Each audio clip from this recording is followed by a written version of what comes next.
Bonjour à tous. Donc aujourd'hui, je vais vous parler d'humains et de créatures virtuelles et de comment on peut les animer par habillage successif. Donc c'est l'avant-dernier cours de cette série. Il ne restera plus que la dernière séance vers une animation expressive la semaine prochaine. Donc la motivation est la suivante. On a un énorme besoin de personnages virtuels, que ce soit pour les films d'animation 3D, bien sûr les effets spéciaux également, les jeux vidéo et également les simulateurs qui vont par exemple permettre de simuler des foules dans les environnements virtuels, voir comment les foules s'évacuent des grands stades, etc. Et bien sûr, il peut y avoir, parmi ces applications, il y a des objectifs très variés qui se mélangent, des objectifs dans certains cas de réalisme, comme dans les effets spéciaux, des objectifs d'expressivité, comme dans les agents parlants qui font des conversations, par exemple, ou des objectifs de temps réel, comme dans le jeu vidéo. Juste pour vous donner un petit exemple, une des applications des animations de personnages, ça peut être par exemple l'héritage culturel. Là, c'est un projet dans lequel j'ai eu l'occasion de participer, où il s'agissait de reconstruire la vie d'un port de Malaisie au XVIIIe siècle, où se mélangeaient 4 populations, des populations d'Indiens, de Chinois, de vendeurs locaux malais, et puis les occupants anglais. Et donc voilà, c'est d'essayer de simuler les interactions entre ces 4 populations. Et le but, par exemple, dans ce genre de projet, ce serait qu'à terme, un utilisateur puisse aller s'immerger en réalité virtuelle à l'intérieur de cette foule en mouvement et d'aller observer de près comment les gens interagissent, voir ce qu'ils se racontent. Enfin, pour l'instant, ils ne se racontent pas grand-chose. Mais voilà, ce serait le but de pouvoir explorer en temps réel des foules qui peuvent représenter des mondes virtuels du passé. Et dans ce genre de cas, on peut avoir besoin de temps réel, à la fois de réalisme, à la fois que ces personnages soient autonomes, calculent d'eux-mêmes leur trajectoire, que tous les détails soient réalistes, des vêtements aux expressions du visage. Alors, l'animation de personnages, en fait, elle se fait traditionnellement par habillage successif. Et je vais vous expliquer ce que ça veut dire en faisant référence à ce que j'ai le cœur de mon cours la semaine dernière. C'était que pour animer en temps réel des phénomènes complexes, on avait pris l'exemple des phénomènes naturels, il vaut beaucoup mieux avoir une hiérarchie de sous-modèles, plusieurs couches, plusieurs modèles indépendants qui modélisent différents aspects du phénomène. Et puis ces modèles, ils sont couplés entre eux à chaque instant, éventuellement avec de la rétroaction. Donc éventuellement, un modèle peut renvoyer, donc on a un premier sous-modèle, un deuxième qui en est déduit, etc. à chaque instant, et éventuellement les modèles du dessous peuvent renvoyer une rétroaction, donc des informations au modèle du dessus. En fait, dans le cas des personnages, on utilise un peu le même genre de principe, mais on utilise la notion d'habillage successif, c'est-à-dire qu'il y a rarement de rétroaction. Donc là, les sous-phénomènes qui vont conduire à des hiérarchies de sous-modèles, ça va être d'abord un sous-phénomène, comment on va modéliser, entre guillemets, l'intelligence artificielle du personnage, c'est-à-dire sa faculté à prendre des décisions, à décider de ses actions, à décider de sa trajectoire et de sa vitesse. J'ai appelé ça le niveau intelligence, mais c'est vraiment à prendre entre guillemets, cette intelligence. Ensuite, il y a le niveau animation du squelette du personnage. Comment, si le personnage il a décidé de son action, par exemple de marcher ou de courir, de sa trajectoire, de sa vitesse, comment on va en déduire le squelette qui s'anime au cours du temps, avec du mouvement, des gestes éventuellement des bras, et puis éventuellement des mimiques expressives pour le visage.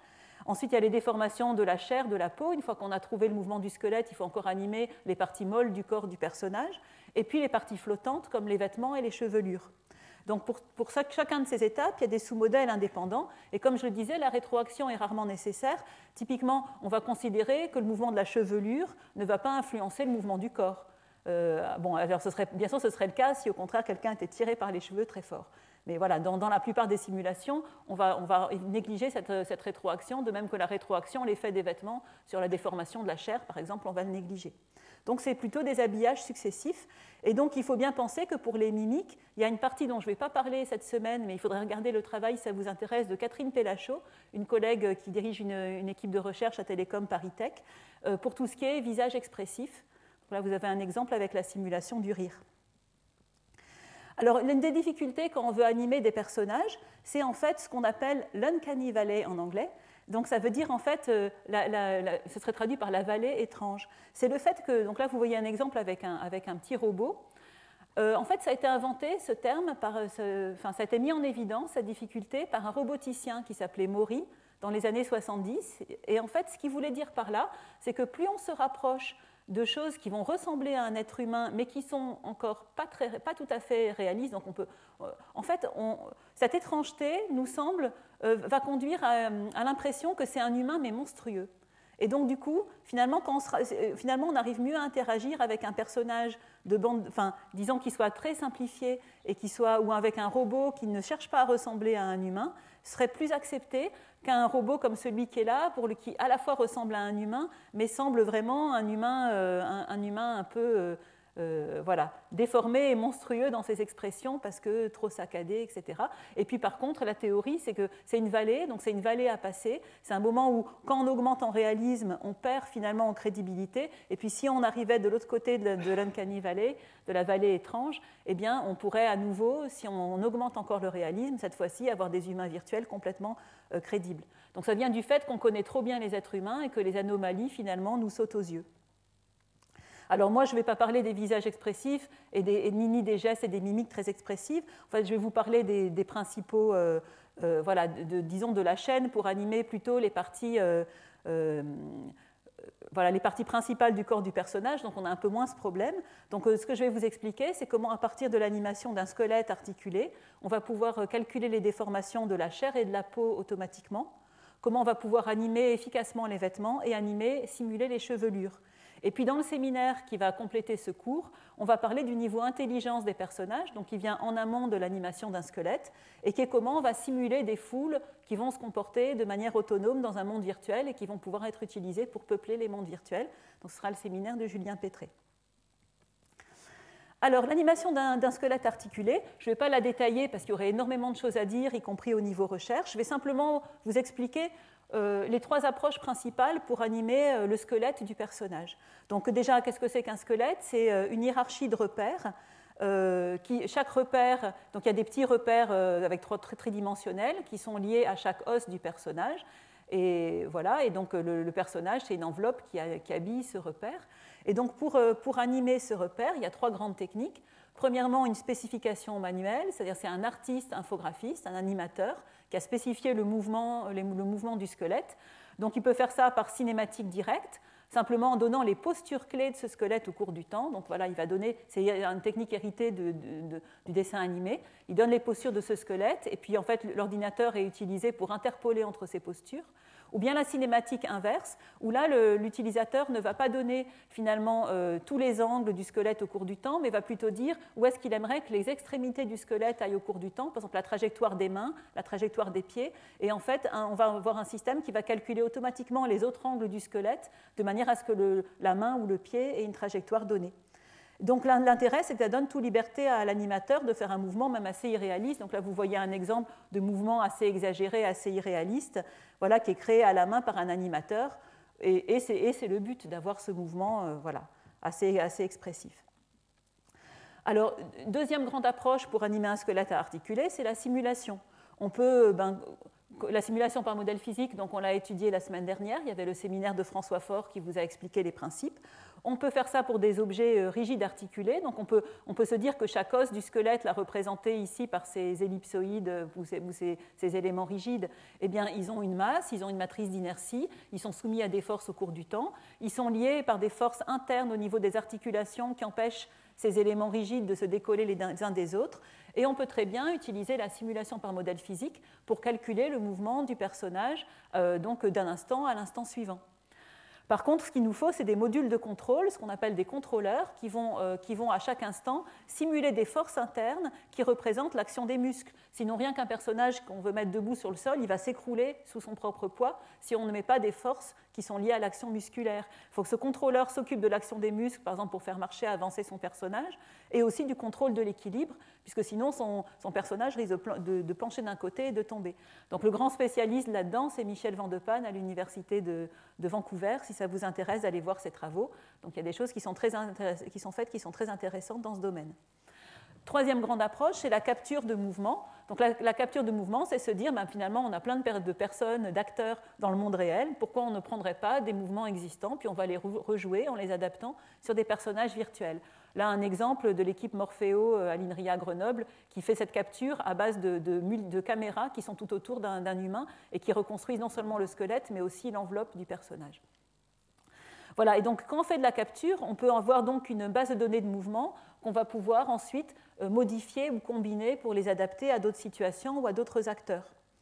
Et donc l'intérêt en particulier de ces deux approches-là, la simulation et la capture, c'est que les deux vont nous permettre un contrôle de plus haut niveau. C'est-à-dire que si le niveau intelligence a dit je veux qu'il y ait telle action, telle trajectoire, telle vitesse, eh bien on va pouvoir ou bien s'arranger pour que le contrôleur essaye de suivre cette trajectoire, ou bien aller prendre les données dans la base de données de mouvement. Par exemple, on a une marche, on a le fait de tourner à gauche, tourner à droite, une course, etc. Et on va essayer de passer des parties enregistrées à d'autres. Donc c'est ce que j'appelle les combinés, de manière à se coller à la trajectoire qui a été donnée. Et donc c'est ça qui fait le lien entre ce que va présenter Julien Pétré tout à l'heure sur comment on contrôle la trajectoire des éléments des personnages d'une foule et puis comment on les anime.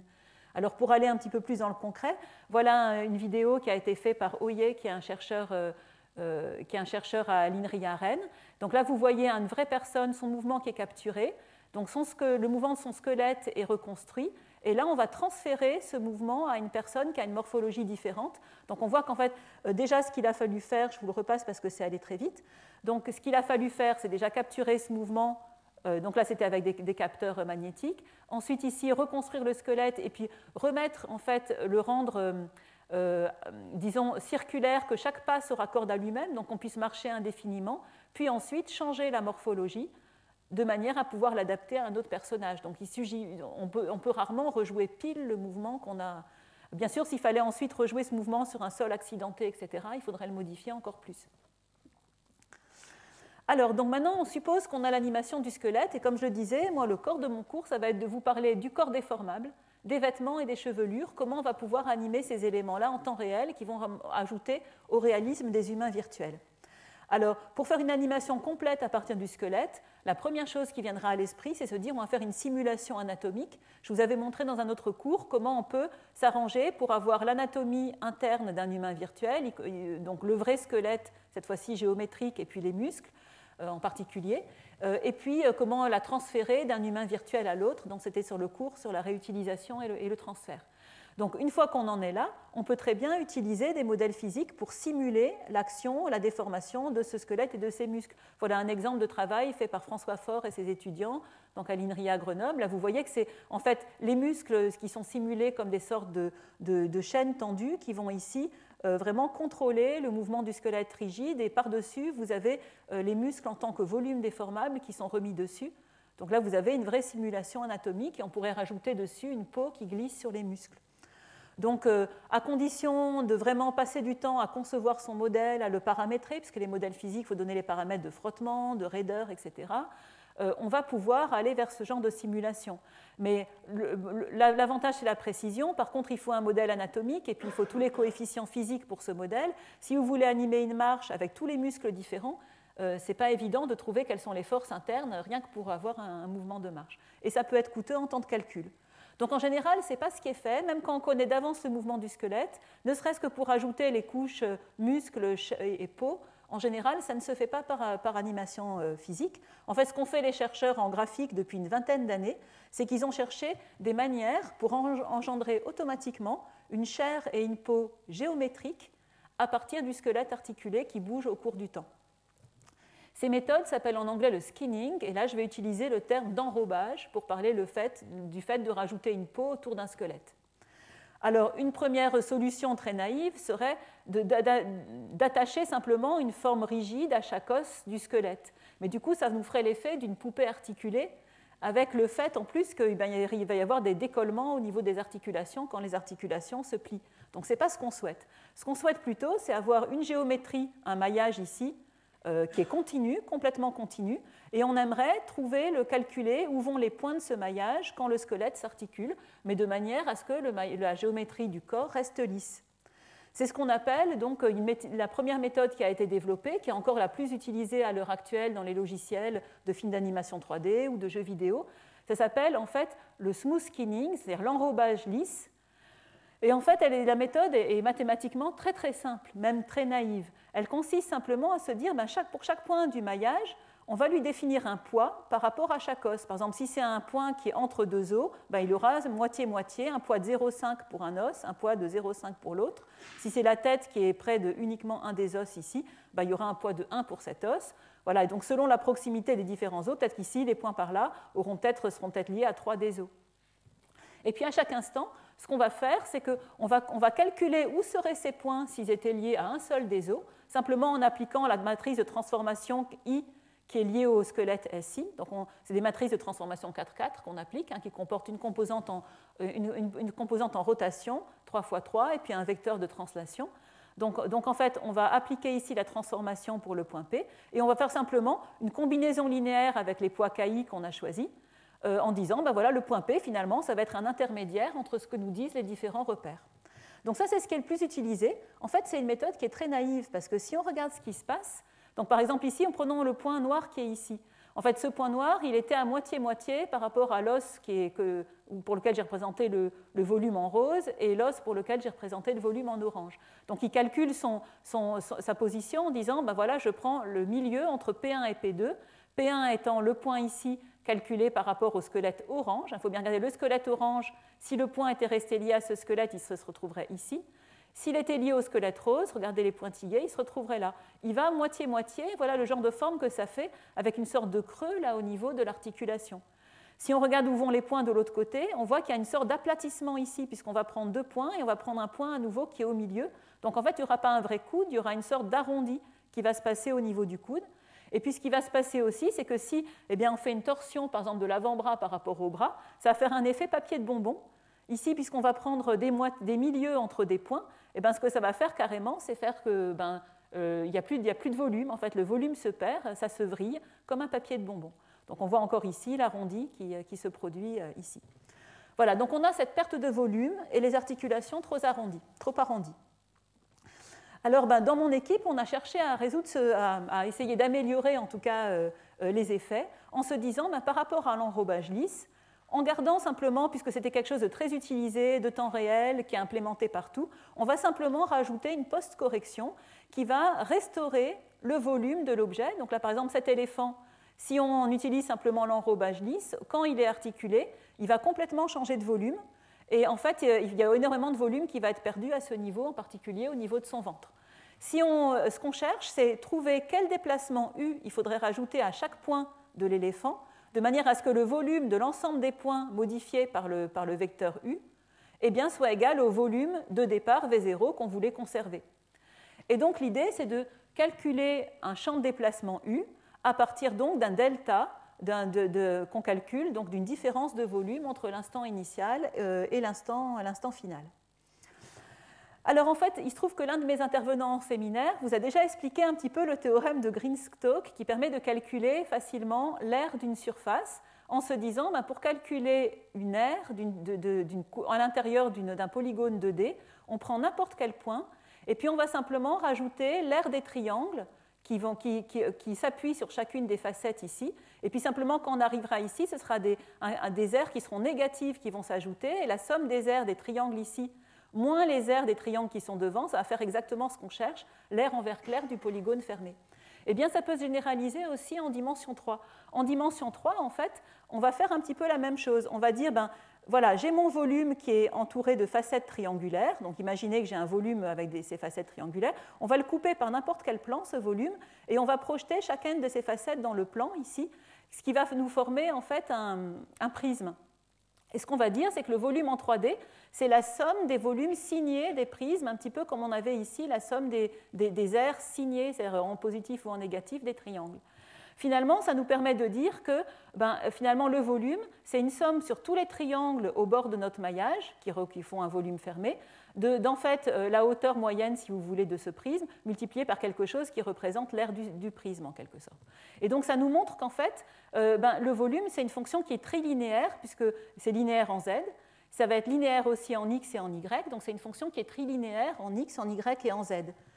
Donc, l'astuce, c'est de se dire que si on exprime la correction, puisqu'on veut exprimer un déplacement qui fait une correction de volume, eh bien, si au lieu de vouloir corriger tout à la fois, on décide de faire une correction selon l'axe des X, suivie d'une correction selon l'axe des Y, puis une correction selon l'axe des Z, alors on a 3 équations avec des termes linéaires à résoudre à chaque instant. Je ne vous ai pas mis le détail des équations parce que ça ne nous mènerait pas tellement plus loin, mais en fait ici, du coup, on aura, puisque c'est linéaire, des solutions analytiques pour chacun des déplacements à faire.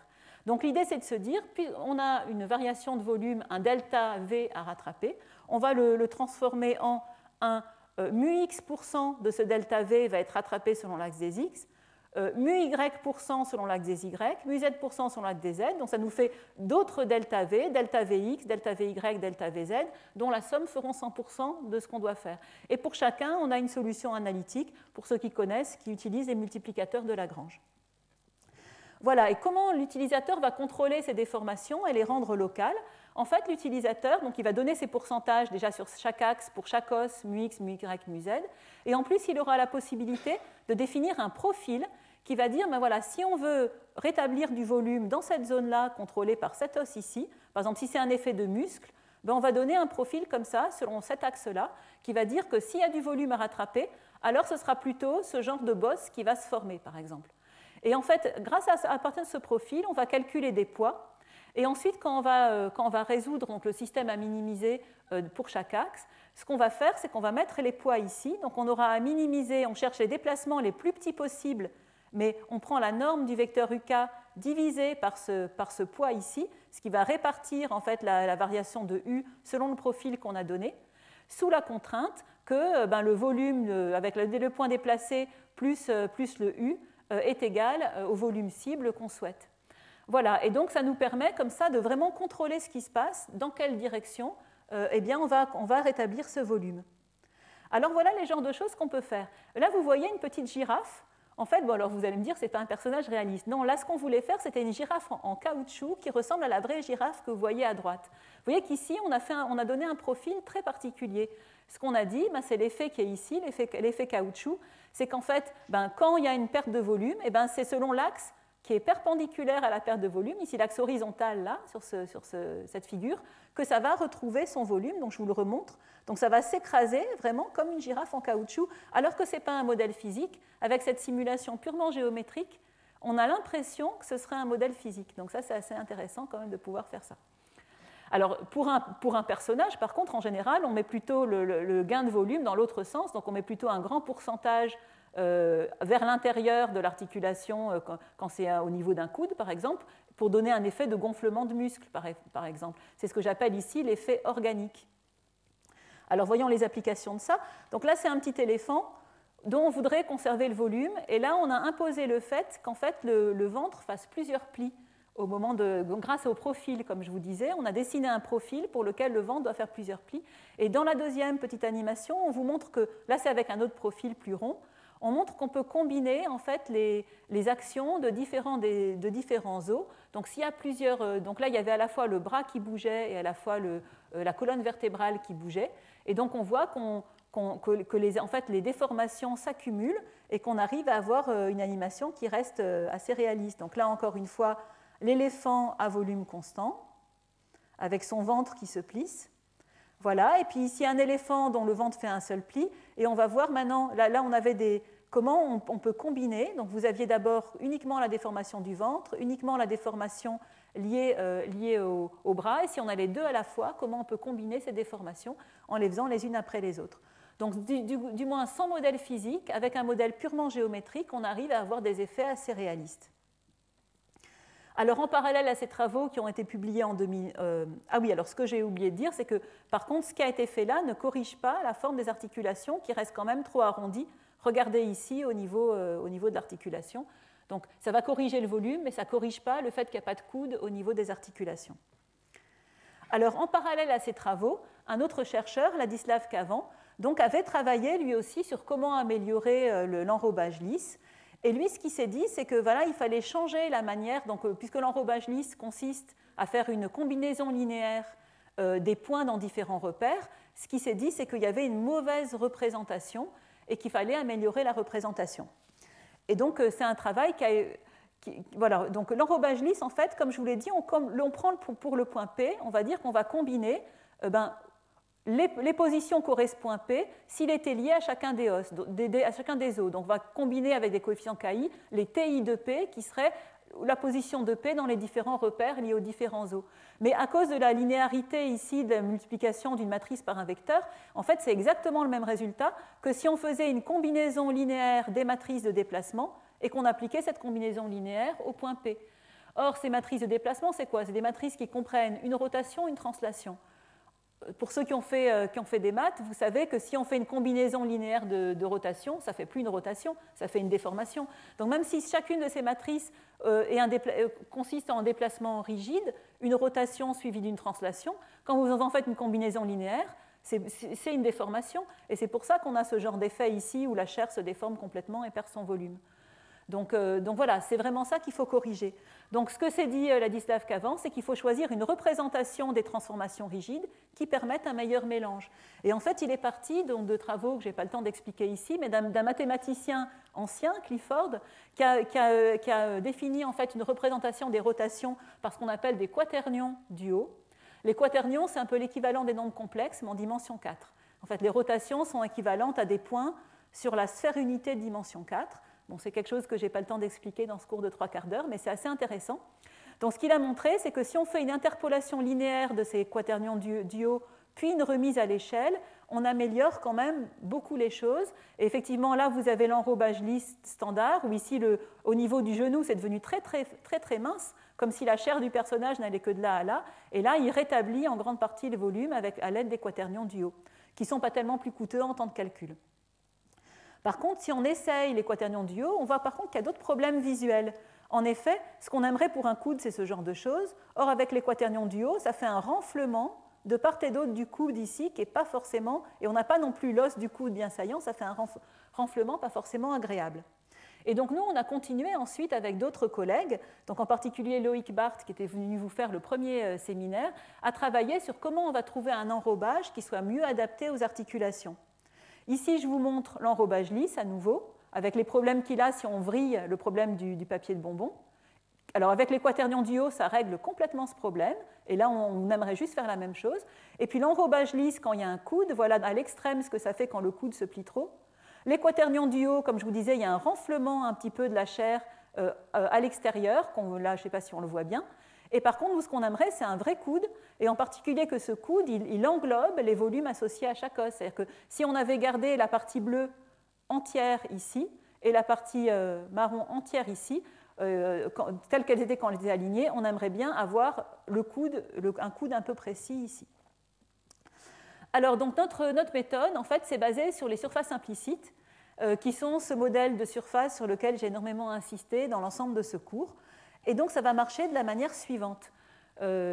Donc, je vous rappelle que pour ceux qui n'étaient pas là, au reste du cours, les surfaces implicites, c'est une représentation volumique. Là, le maillage qu'on a à animer, c'est une surface pour la peau. En fait, les surfaces implicites, c'est des petits volumes élémentaires qu'on est capable de mélanger entre eux.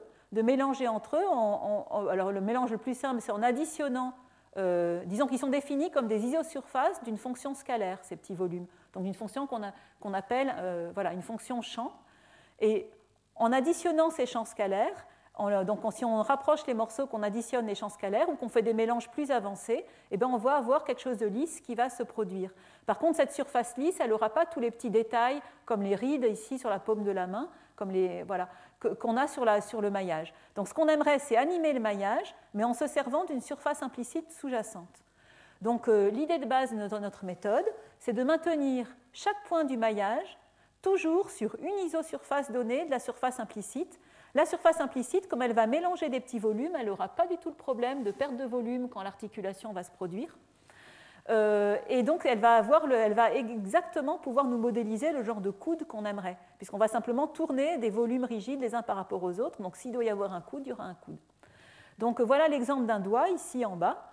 Alors déjà, les étapes, c'est je prends la main, on a toujours les poids qui représentent les points de la chair, par exemple par rapport à l'os ici, dans la zone orange. Les poids d'enrobage, c'est finalement les coefficients de tous les points de la chair par rapport à cet os-là. Et donc on va prendre ensuite, on va subdiviser le maillage en prenant les zones qui sont les plus influencées par chacun des os. Ici, chaque zone de couleur différente, c'est la zone la plus influencée par un os donné. Ensuite, on va reconstruire, approximer par surface implicite, indépendamment chacune de ces zones, chacun de ces petits éléments de maillage, avec exactement ce qu'il faut pour que le volume soit bien refermé de manière naturelle. Donc ces petits volumes, là on les a représentés en éclatés, mais ils seraient un petit peu les uns dans les autres. Chacun est indépendant et se referme. Puis ces petits volumes implicites, donc on va les mélanger sous forme d'une surface implicite globale comme je vous disais, avec des mélanges, c'est les mélanges que Loïc Barthes a expliqués dans le premier séminaire, des mélanges avancés qui vont permettre de bien modéliser des gonflements si on le souhaite, et puis de modéliser aussi des contacts entre différentes parties. Alors, comment on va s'en servir pour animer le maillage? L'idée, c'est que le maillage, on va d'abord faire un enrobage classique. Donc ici, là, le maillage, il a eu tous les défauts dont on avait parlé. Ici, ça s'est trop contracté, donc il n'y a plus assez d'épaisseur, ça ne fait pas le coude qu'on voudrait. Et puis ici aussi, on a perdu du volume, puisque c'est l'enrobage lisse classique. Ensuite, chaque point, il avait stocké dans la position initiale sur quelle isosurface du champ potentiel il était situé. Et les flèches bleues ici, ça représente chaque point qui désire retourner sur son isosurface. Donc ensuite, on fait une petite relaxation où chaque point va essayer, en faisant des petits pas, d'avancer pour aller dans la direction du gradient local du champ potentiel vers son isosurface. En gros, on le reprojette sur la surface implicite quand il en est sorti, et on réussit à corriger le maillage en gardant tous les détails, puisque s'il y avait des petites rides sur la peau, par exemple, eh bien, là, les isosurfaces changeraient et on aurait à nouveau les rides sur la peau. Alors voilà ici la comparaison des approches. Ici, vous voyez la première méthode d'enrobage lisse avec les pertes de volume, en particulier au niveau des articulations. Les intersections, parce que bien sûr l'enrobage lisse, j'ai oublié de vous le dire, ne détecte pas les collisions. Voilà les quaternions du haut, qui est la méthode la plus reconnue à l'heure actuelle, mais qui pourtant fait ses gonflements au niveau des articulations. Et voilà le résultat du skinning implicite. Vous voyez à quel point c'est beaucoup plus plausible, avec bien l'effet de genou ici. Et puis, grâce aux surfaces implicites, on a des surfaces de contact exactes entre les différents volumes qui sont en collision les uns avec les autres. Donc, vous voyez, quand on va plier l'articulation, vous allez avoir effectivement, avec notre méthode, voilà, quelque chose qui est vraiment... Voilà, donc ici, rapidement, donc, vous avez les différentes étapes. Donc ça, c'est un précalcul qui n'est fait qu'une fois pour toutes, d'approximation de la surface avec ces différents volumes.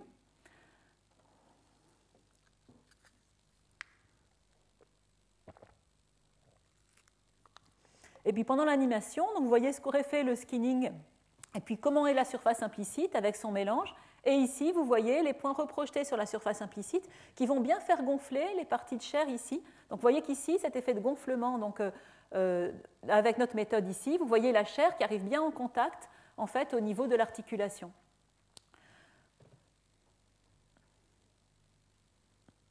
Voilà, et on peut faire ça donc avec des déformations extrêmes au niveau des articulations du personnage. Alors, on a encore amélioré la méthode.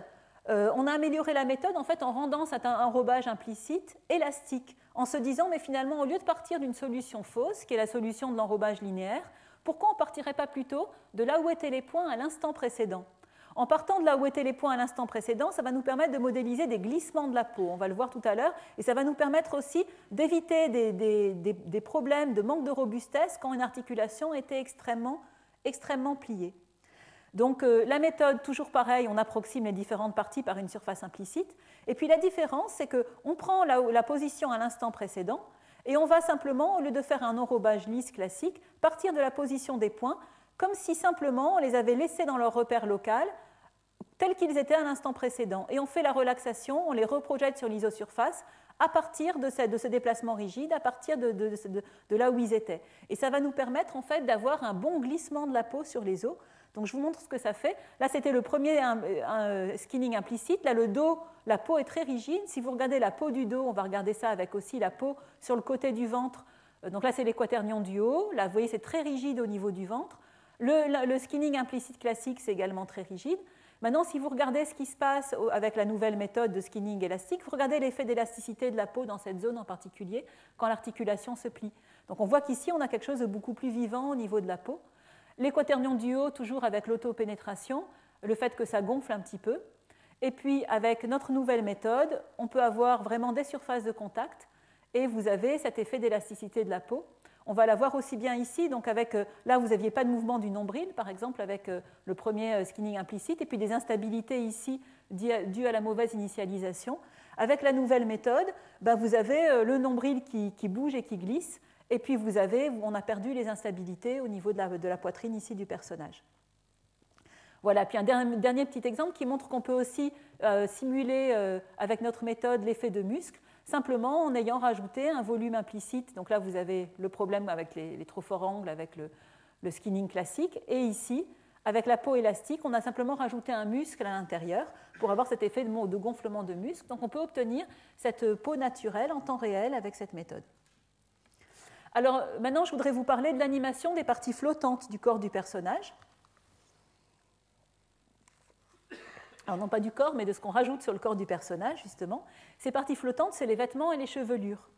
En fait, pour ces parties qui sont flottantes, on se doute bien qu'on aimerait bien avoir un mouvement dynamique, donc avoir une simulation par modèle physique, au moins à un certain niveau. En effet, un animateur n'a pas envie, s'il a contrôlé le mouvement de son personnage, d'aller animer à la main les positions au cours du temps de chaque vêtement, de chaque personnage, et encore moins de chaque cheveu d'une chevelure.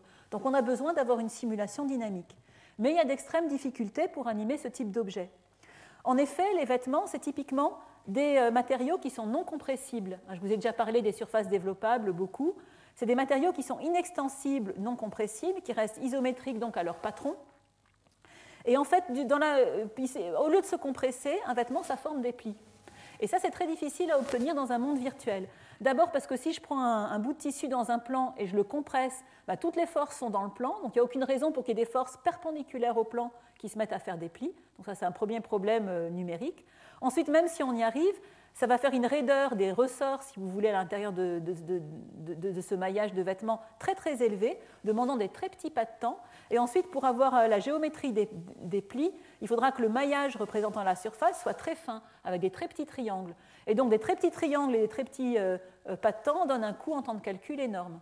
Et d'autres problèmes, c'est la collision entre objets minces. S'il y avait une collision entre deux des plis de ce vêtement, eh bien, s'ils se sont pénétrés, parce que les collisions, il faut bien savoir, François Faure en a un peu parlé la semaine dernière, elles sont détectées tous les intervalles de temps.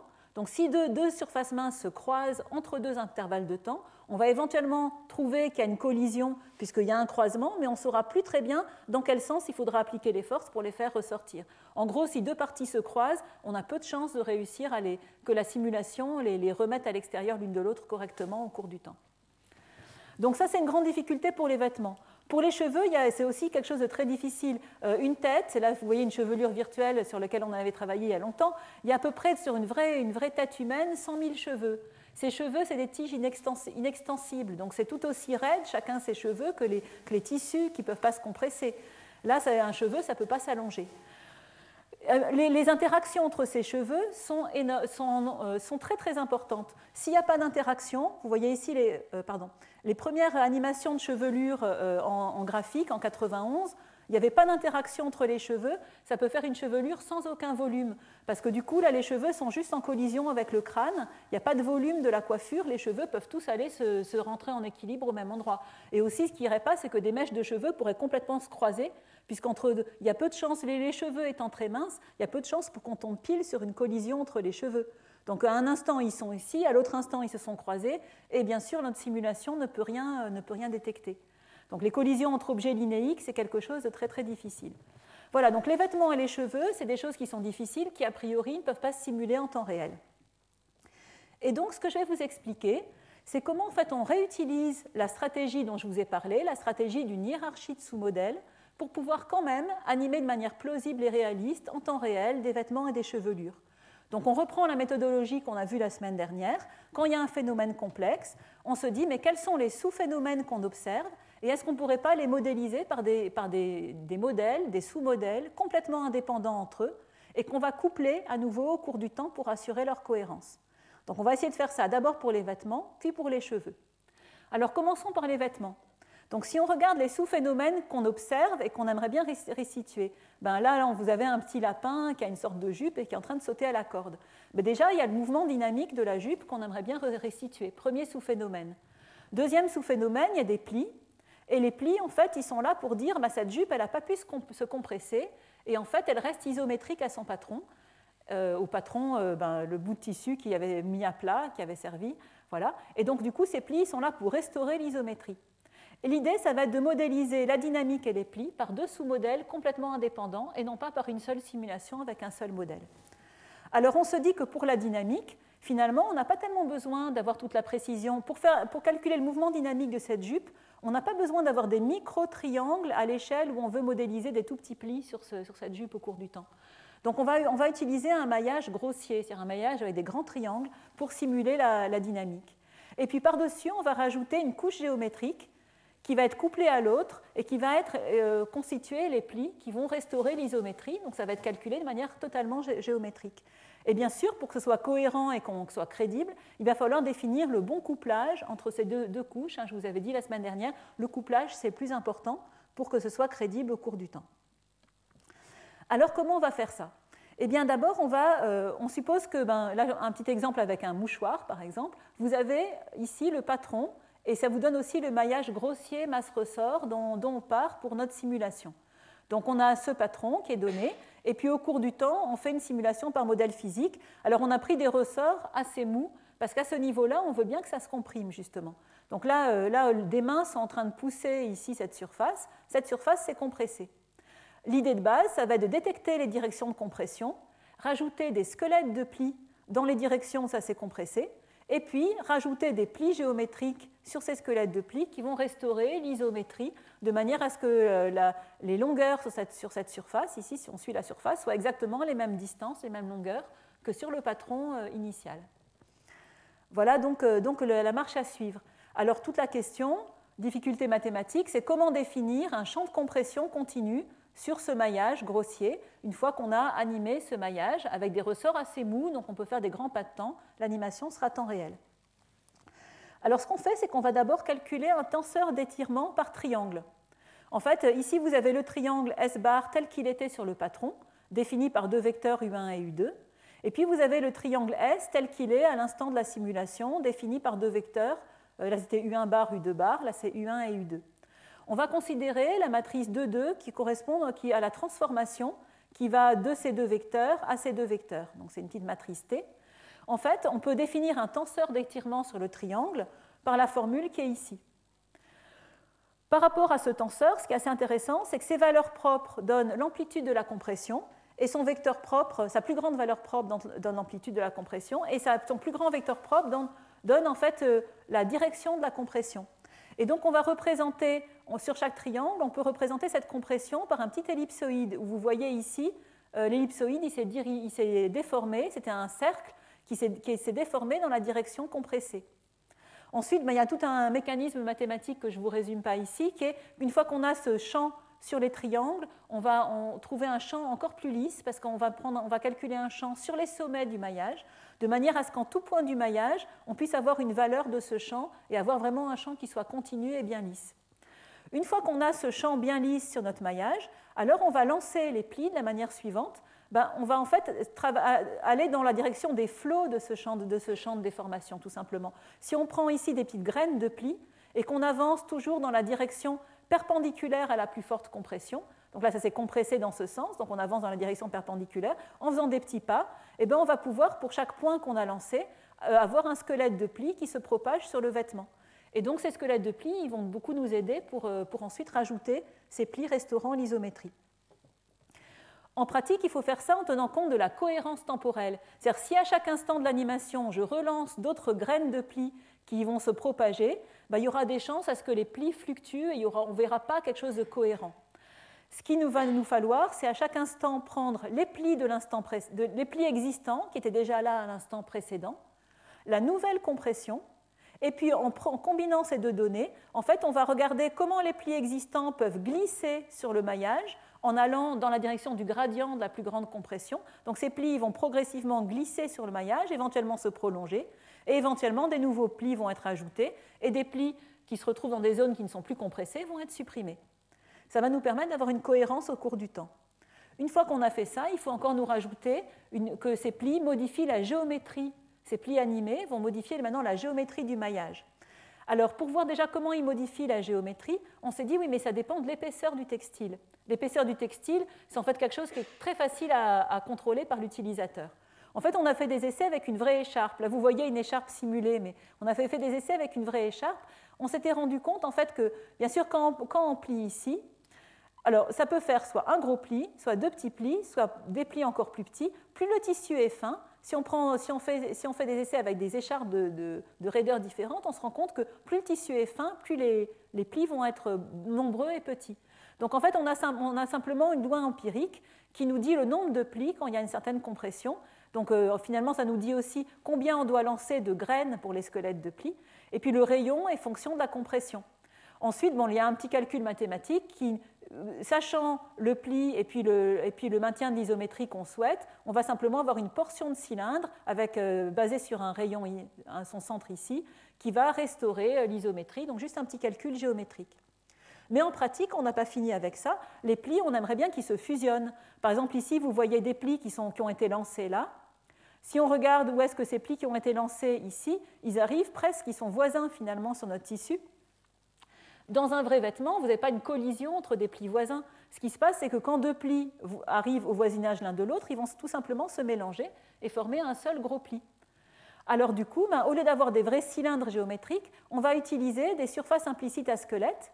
Donc les surfaces implicites, je vous rappelle, elles ont ces capacités de mélange en additionnant leurs contributions. On a vu ensemble les surfaces de convolution et les surfaces implicites qui sont calculées à partir de squelettes. Donc ces cylindres, c'est des cylindres implicites qu'on mélange les uns aux autres et on les utilise comme un déformeur, c'est-à-dire que chaque point du maillage, un peu comme dans l'enrobage implicite, chaque point du maillage du tissu, à chaque instant, il sera reprojeté sur une isosurface, donc à la surface de cette surface implicite créée par les différents squelettes ici. Donc vous avez cet effet de plis qui se mélangent, et il n'y a pas de collision à détecter entre les plis, ces détections de collision qui rajoutent énormément au coût. On n'a pas besoin de les faire ici. Donc voilà ce que ça va nous donner. Alors juste une petite précision, quand il s'agit de vêtements qui sont moulants, eh bien, on va tout simplement faire une couche d'enrobage géométrique, donc comme si c'était une peau, et ensuite on rajoute les plis. Quand c'est des vêtements flottants, on fait la simulation grossière dont j'ai parlé et on rajoute les plis. Donc voilà des exemples de ce que ça fait. Donc là, d'abord un mouvement très simple, on lève un pied pour déformer une serviette. Ici, vous avez ça, donc chaque fois à gauche, vous avez la simulation grossière avec ou sans dynamique, et à droite, vous avez notre modèle qui rajoute des plis. Voilà le petit exemple du lapin ici, qui est animé, voilà, qui a perdu sa jupe pendant son mouvement. Donc ça, on ne l'a pas fait exprès, ça a été calculé par la simulation, en fait. La jupe a petit à petit glissé, ce n'était pas voulu, mais il se trouve qu'il a perdu sa jupe, et vous voyez les petits plis qui sont rajoutés, qui rajoutent énormément au réalisme ici du mouvement. Et puis voilà une animation un petit peu plus sérieuse. Donc ici, vous voyez les plis ici sur la robe rouge, au niveau du ventre en particulier du personnage. Regardez comment il glisse sur cette jupe. Et regardez au niveau du dos, là c'est très intéressant, comment les plis glissent, comment les plis se mélangent entre eux, apparaissent, disparaissent. Finalement, c'est tout à fait crédible et c'est calculé en temps réel. Alors, dernière chose dont je voulais vous parler, c'est l'animation de chevelure. Comme je vous disais, une chevelure, il y a énormément de cheveux qui interagissent deux à deux. Donc normalement, il y a un nombre quadratique d'interactions, impossible à calculer en temps réel. Et ces interactions sont très importantes pour la forme au repos et pour la dynamique. Donc là aussi, on va chercher un modèle multicouche, comment on a des phénomènes indépendants qu'on va combiner entre eux. Les phénomènes qu'on peut identifier sont le fait qu'il faut un mouvement dynamique pour la chevelure, qu'on aimerait bien des interactions avec la tête et le corps, et puis au sein de la chevelure, et au niveau de l'aspect visuel, on aimerait bien reproduire la multitude de cheveux animés pour qu'au niveau du rendu visuel, on y croit et on ait l'impression que ce soit une chevelure. Pour cela, on va avoir 3 sous-modèles. Donc le mouvement dynamique. Alors notre idée pour le mouvement dynamique, c'est d'avoir quelque chose aussi, de même que pour le vêtement, on avait juste besoin d'un maillage grossier, on va se dire qu'il va nous suffire de simuler quelques cheveux qu'on appelle des cheveux guides, ça va nous suffire à l'ensemble de la dynamique. Deuxième chose, pour les interactions. L'interaction, ce n'est pas la peine qu'on les traite au niveau du cheveu individuel. En fait, on a eu l'idée de les traiter entre des mèches volumiques qui sont définies autour de chacun de ces cheveux guides pour que ces cheveux guides n'aillent pas tous au même endroit, en quelque sorte. Et ensuite, on a une couche géométrique qui va nous rajouter des cheveux individuels. Cette fois-ci, ça va être des sous-modèles avec une rétroaction.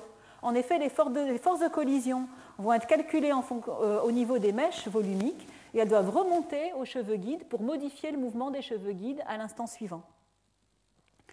Alors pour l'animation des cheveux guides, en fait, un modèle qu'on a mis au point dans mon équipe, et donc il y a assez longtemps, c'est en 2006, quand Florence Bertaille était en thèse, c'est le modèle des super-hélices. C'est un modèle discret qui va approximer chaque cheveu par en fait la concaténation de morceaux qui sont des hélices. Et ces morceaux qui sont des hélices, ils ont une particularité, c'est qu'ils n'ont pas de degré de liberté en élongation. Ils ont juste 2 courbures et une torsion. Donc c'est des bouts de tige à longueur constante qui ne peuvent que se courber ou se tordre sur elles-mêmes. L'avantage de faire ça, c'est que je n'ai plus besoin d'avoir des ressorts très raides, dont il faudrait avoir des très petits pas de temps pour éviter le fait qu'ils s'étirent. Là, il n'y a carrément pas de degré de liberté permettant de les étirer.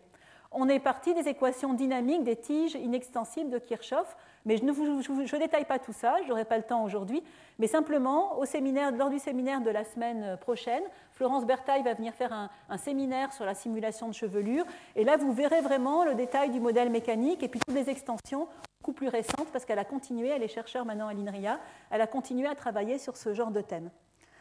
Voilà, donc ça c'était pour la première couche, donc il nous faut un bon modèle physique, c'est simplement ça qu'il faut retenir pour les cheveux guides. Deuxième couche, la couche des mèches volumiques et des collisions. Donc en fait, notre idée, ça a été de faire des enveloppes adaptatives autour des mèches de cheveux. Si on a une chevelure qui est très bouclée comme ici, en fait on aimerait bien que l'enveloppe de la mèche, comme il y aura ensuite, il faut bien penser que ça c'est un cheveu guide qui joue le rôle de squelette pour cette mèche, mais ensuite on va placer plein de cheveux géométriques individuels dans cette mèche ici. Et donc du coup ici, plein de cheveux géométriques individuels, ça veut dire qu'on a besoin que l'enveloppe de la mèche ne suive pas la courbe de chaque cheveu, mais soit plus épaisse. Donc pour des anglaises, comme ici, ça va enrober finalement toutes les lisses formées par les cheveux. Par contre, quand c'est un cheveu très raide, la mèche, elle va bien suivre le cheveu. Donc en fait, ces enveloppes de mèche, elles sont donc adaptatives en ce sens que si on tire sur ce cheveu, la mèche va devenir plus fine, et puis sinon, elle va devenir plus tout ce volume si la mèche est très bouclée, si le cheveu guide est très bouclé. Ensuite, on va faire une détection de collision, comme il y a quand même beaucoup de mèches, qui exploitent la cohérence temporelle. C'est-à-dire qu'à chaque instant, on va garder les paires des points les plus proches entre couples de mèches qui sont voisines, et on va simplement voir comment ces paires de points les plus proches glissent le long des mèches. Donc ça va nous éviter de refaire tout un calcul d'intersection ou de points les plus proches à chaque instant. Ça va beaucoup accélérer la détection des collisions. Troisième point, la réponse aux collisions, donc les forces, doivent être anisotropes, c'est-à-dire la collision, ça ne se passe pas de la même chose dans toutes les directions. Pour vous donner un exemple simple, si 2 mèches de cheveux s'approchent l'une de l'autre en étant parallèles l'une à l'autre comme ça, en fait, on aimerait qu'elles puissent se pénétrer l'une dans l'autre, donc on ne veut pas qu'elles rebondissent l'une sur l'autre. Par contre, si 2 mèches de cheveux s'approchent en étant perpendiculaires, on ne veut surtout pas qu'elles se pénètrent. Si elles se pénétraient, ça voudrait dire que des cheveux se sont croisés. Donc il y a vraiment quelque chose d'anisotrope à faire, et également d'anisotrope pour les frottements. Parce que ici, vous voyez qu'un cheveu, si on le voit en gros plan, c'est constitué de plein de petites écailles. Et donc, du coup, un cheveu, il peut glisser très bien dans un sens. S'il se déplace dans ce sens, il va glisser. Par contre, si on le tire dans ce sens-là, il va frotter énormément.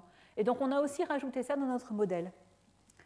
Donc, ensuite, on rajoute, comme je vous disais, une troisième couche, qui est une couche géométrique pour ajouter des cheveux qui vont être simplement plaqués, remis sur l'animation des cheveux guides.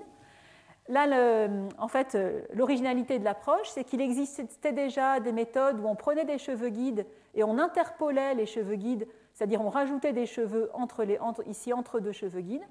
D'autres approches où on va prendre des cheveux guides et rajouter des cheveux autour, extrapoler, si vous voulez, la direction des cheveux guides pour faire des mèches. L'originalité de notre méthode, c'est de faire les deux. C'est-à-dire que près de la racine, on peut dire, près de la racine, les cheveux sont plus lisses, on a ici interpolé. Près du bout des mèches, si ça s'est séparé en mèches, on extrapole. On peut vraiment passer de l'un à l'autre, avoir des chevelures très lisses, des chevelures ondulées ou des chevelures beaucoup plus bouclées, avec notre méthode pour ajouter les cheveux individuels. Voilà, juste pour vous montrer ces résultats qui sont un peu anciens, qui datent de 2006. C'était le premier modèle où on avait vraiment, grâce aux super hélices, pu avoir vraiment... Là, on compare à une vraie vidéo, on avait vraiment réussi à capturer la dynamique du mouvement d'une chevelure. C'était une collaboration avec un laboratoire de mécanique parisien et également avec le laboratoire de recherche de L'Oréal qui voulait vraiment qu'on prototype des chevelures virtuelles réalistes pour qu'on puisse essayer dessus leurs produits cosmétiques de manière virtuelle. Donc on avait ce but de réalisme. Et ici, vous voyez pour une chevelure bouclée comment chaque cheveu est inextensible, mais pendant que la danseuse tourne ici, les mèches de cheveux bouclés, bien sûr, s'allongent, chaque cheveu restant inextensible à l'intérieur de chaque mèche. Donc on peut vraiment avoir les deux effets. Une extensibilité, mais le petit ressort que forme la mèche lui-même, il s'étire. Voilà, j'en arrive à ma conclusion. Donc, je vous ai expliqué comment on anime des humains et des créatures virtuelles. On a vu que comme tout phénomène complexe, on peut reprendre la méthodologie qu'on a vue la semaine dernière, c'est-à-dire se dire qu'on va animer en décomposant les phénomènes par des hiérarchies de sous-modèles qu'on va contrôler indépendamment et ce sera beaucoup plus efficace. Donc on a cette animation par habillage successif avec le squelette, la peau, et puis les vêtements et les chevelures qui sont eux-mêmes des modèles à couches qui eux-mêmes ont des hiérarchies de sous-modèles. Et grâce à cette approche, pour simuler des personnages, on voit qu'on va tout à fait vers l'animation en temps réel de personnages complets, même si ce n'est pas encore entièrement le cas. D'après moi, ce sera le cas d'ici au minimum 5 ans. On a maintenant tous les ingrédients pour pouvoir animer dans le détail en temps réel des personnages complets. C'est un domaine de recherche très actif et j'ai bien sûr effleuré qu'une partie de ce domaine de recherche. Par exemple, il y a énormément de travaux de recherche sur le contrôle des mouvements, si maintenant on voudrait avoir des mouvements qui soient modélisés par modèle physique. C'est-à-dire qu'on puisse taper sur l'épaule d'un personnage et le dévier dans sa trajectoire, par exemple. Donc là, il faut de la simulation physique, les contrôleurs et tout ça, je n'ai pas du tout eu le temps d'aborder ça. Les visages, comme je vous le disais, je n'ai pas du tout abordé ça, ni les gestes expressifs. Donc il y a beaucoup de recherches actives. Et puis pour le contrôle à grande échelle, simuler les trajectoires, peupler les mondes virtuels. Donc on va écouter le séminaire de Julien Pétré, de l'INRI à Rennes, sur l'animation de foule. Voilà, et comme chaque semaine, je vous ai mis la bibliographie que j'ai citée à la fin. Bon, nous avons 5 minutes ou 4 minutes pour les questions. Merci pour votre attention.